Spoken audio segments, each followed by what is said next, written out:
Halo sobat, kembali lagi bersama saya, Redo. And welcome to the Red Zone.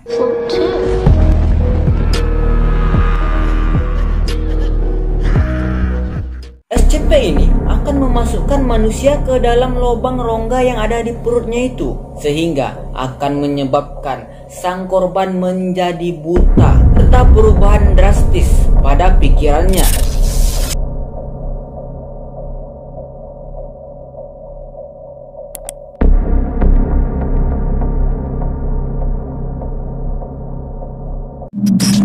Dalam kesempatan kali ini aku akan membahas SCP-957. Ya, ini adalah SCP yang berbentuk humanoid yang saat ini tinggal di suatu rumah yang berada di Kentucky.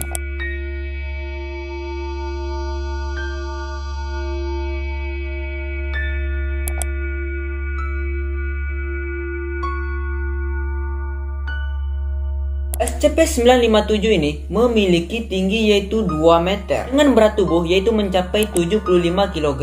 Kalau kita perhatikan lagi, berat badan dan tingginya ini tidaklah selaras sobat, tidak seimbang, melainkan menunjukkan SCP ini pasti sangat kurus. Dan kalau kita perhatikan lagi, SCP ini mengingatkan kita atau sangat mirip dengan SCP-096. Entah kenapa ya, makhluk-makhluk tinggi humanoid ini selalu saja kurus dengan berat badan yang ringan serta badan yang begitu tinggi. SCP ini memiliki lubang rongga di dalam perutnya itu, dan apabila diperhatikan, di dalam rongga itu sepertinya tidak memiliki organ-organ pencernaan, sehingga SCP ini tidak memerlukan makan dan minum untuk asupan gizi daripada SCP ini. Lalu SCP ini juga fasih sekali dalam berbahasa Inggris, namun ia lebih suka atau lebih sering mengucapkan bahasa-bahasa yang tidak diketahui dan tidak dikenal nih sobat. Kalau kita perhatikan lagi dari gambar SCP ini bentuknya sangat seram sobat, sangat mengerikan sekali dengan matanya yang begitu besar serta gigi-gigi yang lebih mengerikan daripada SCP-096.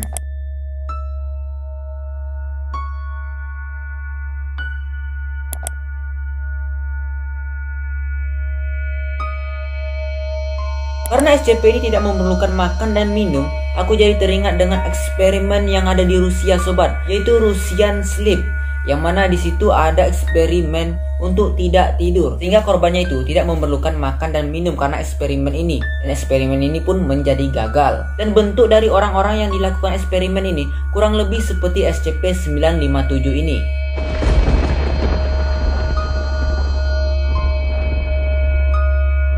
SCP-957 sangat menyukai suatu rumah yang dihuni dengan satu orang saja sobat. Yang mana apabila SCP-957 ini masuk ke rumah itu lalu mempengaruhi orang itu, maka orang itu akan diberi dengan nama SCP-9571. Yang mana SCP-9571 ini apabila telah terpengaruhi dengan SCP-957, ia akan terus bersama dengan SCP ini sampai orang ini menjadi meninggal sobat. Ia akan terus bersama seolah-olah menjadi budak daripada SCP ini. Dan apabila SCP-9571 atau manusia ini telah meninggal, maka SCP-957 akan mencari lagi rumah yang lain, dan juga seperti persyaratan tadi, yaitu dengan rumah satu penghuni saja, dan ia akan mempengaruhi lagi. Jadi sedikit saran ya sobat ya, kalian jangan tinggal sendirian ya di suatu rumah ya, karena SCP-957 sangat menyukai hal itu. Apabila SCP-957 ini menemukan suatu rumah yang ada satu orangnya, metode yang ia lakukan adalah sebagai berikut. Yang mana SCP-957 akan memasukkan tubuh manusia ke dalam lubang portal di dalam tubuhnya ini sobat. Ia akan memasukkan manusia itu dengan tujuan tertentu, yang mana manusia itu akan didiamkan di dalam perut itu selama 4 jam sobat kurang lebih. Nah, dalam proses 4 jam itu, maka manusia akan kehilangan penglihatannya sobat atau buta.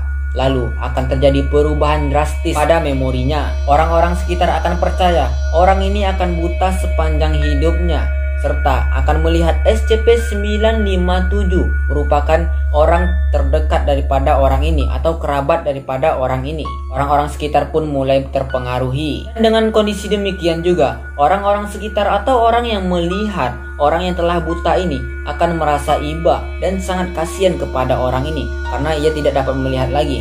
Namun walaupun demikian, orang-orang ini tetap enggan untuk menyentuh orang itu. Seperti yang saya sebutkan tadi, orang yang telah terpengaruh dengan SCP-957 ini akan disebut dengan SCP-9571, dan 9571 ini akan menjadi budak daripada SCP ini. Dan setiap bulannya, dalam sebulan sekali, SCP-9571 ini akan keluar rumah untuk pergi ke tempat yang ramai. Yang mana di tempat keramaian itu, ia akan pura-pura tertekan karena kebutaannya, supaya ada orang yang kasihan melihatnya. Ia melakukan hal itu untuk menipu korbannya, supaya korbannya ini nanti mau mengantar dirinya yang buta itu ke rumah SCP-957. Nah, setelah orang ini sampai di rumah itu, maka SCP-9571 ini akan mengunci pintu itu rapat-rapat, lalu berteriak dan berjalan ke tempat meja makan, sampai SCP-957 yang sebenarnya datang dan mengendalikan manusia ini. Yang mana SCP-957 akan mengeluarkan bola hitam sobat di hadapan orang ini. Yang mana bola hitam itu sepertinya dapat ditembus,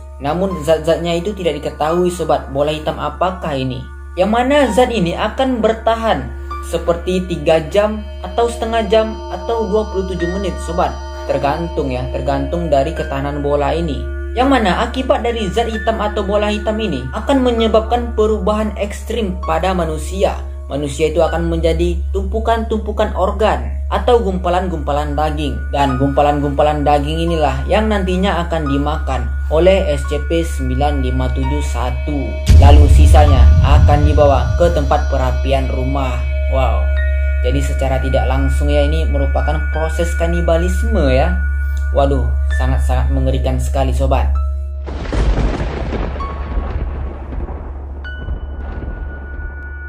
SCP ini diberi dengan level ketir atau sangat berbahaya sobat, yang mana ia ditahan dengan pemantauan CCTV yang begitu ketat. Ia diberikan penahanan seperti penahanan di luar sana, maksudnya seperti keadaan dia seperti biasa, yaitu ditahan di dalam rumah dengan ditemani juga oleh SCP-9571.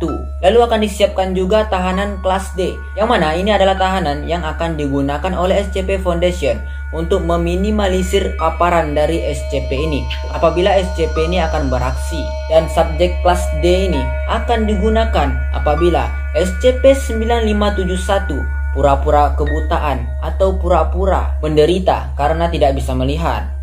Bagaimana menurut kalian sobat? Berikan komentar kalian di bawah mengenai cerita kali ini. Terima kasih telah menonton video kali ini. Kalau kalian suka jangan lupa like, komen, dan subscribe.